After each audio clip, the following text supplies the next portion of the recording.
Alright guys, welcome to your 20-second biology tutorial, and in this video I want to talk to you guys about the endoplasmic reticulum.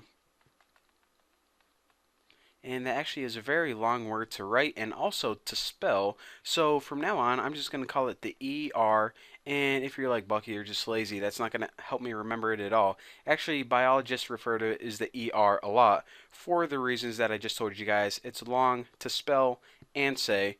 So let's go ahead and talk about what exactly is the ER. Well, the ER is basically a series of canals that connects the nucleus to the cytoplasm. So let's go ahead and draw the cell. Sweet looking cell, as usual. And here's the nucleus right here. Looks like a loaf of bread, no big deal. And let me just go ahead and, well, might as well just label the cytoplasm. And we'll go ahead and draw the ER as this color right here. So it looks something like this. Okay, that's some nice looking endoplasmic reticulum right there. And I'm actually going to draw another thing in another color. And I'll explain to you guys what this is later on. Alright, so there's some ER for you. And on part of the ER, we have these dots. Now, these dots are actually ribosomes. And I'll explain to you guys the difference of why there are ribosomes on some part and why there are not ribosomes on the other part in just a second. Alright, so what color do I want to write with? And this color looks pretty good. Alright, so as you can see, this entire thing right here is the entire endoplasmic reticulum. But there are clearly two different parts.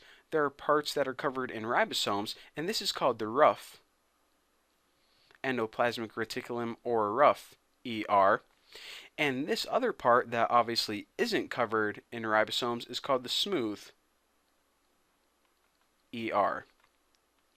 Now let's go ahead and talk a little bit about the different types of ER, rough ER and smooth ER.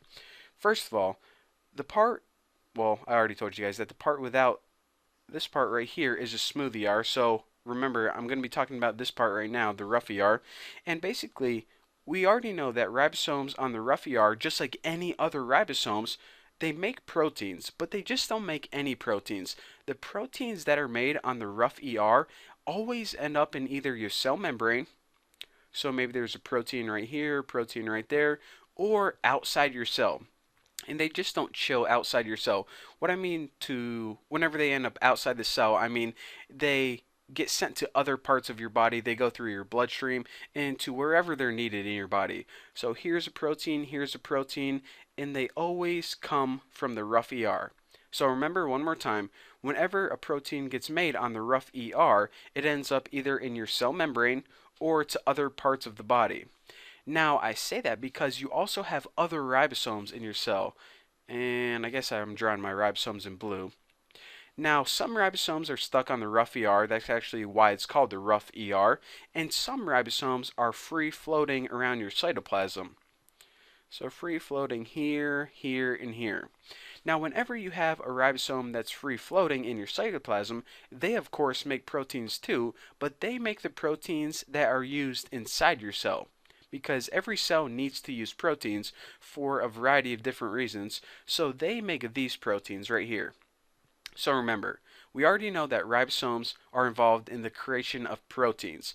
The ribosomes on the rough ER make proteins for your cell membrane and for other parts of your body, and the proteins that are made that your cell uses are made by free floating ribosomes, the ones that just float around your cell and aren't stuck to the rough ER.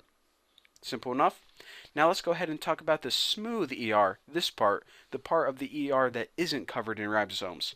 Well, the smooth ER is basically responsible, it helps in the creation of lipids, which we just know that's a nice name for fat. It's kind of like we have overweight, but you know, it's really fat, no matter if you want to call it, not to sound mean or anything. But they also assist, not, you know, overweight people, but the smooth ER also assists in the creation and storage of steroids. So again, a much different task than the rough ER. The smooth ER is responsible for the creation of fat and also the creation and storage of steroids.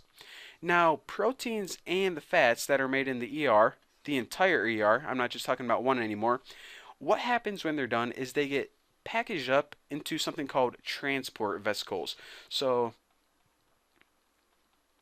transport vesicles. So the proteins, which I guess are white, and the lipids, I'll go ahead and draw those white too. Whenever they're created, they get packaged up into these transport vesicles, and I'll draw them as yellow. Go ahead and label those. And what happens after that is they get carried from the ER to something called the Golgi apparatus. Now, the Golgi apparatus is a whole nother organelle that we're going to be talking about in the next tutorial, but I just wanted to explain to you guys that this is what happens whenever proteins and fats are done being created. So just remember that the ER, the endoplasmic reticulum, is like a warehouse, or you can kind of think of it as a manufacturing plant, because its job is to, first of all, create proteins and lipids. So it creates something and then it ships them out to something called the Golgi apparatus. And we're going to be talking about that in the next video. But for now, thank you guys for watching, and I'll see you guys in the next video.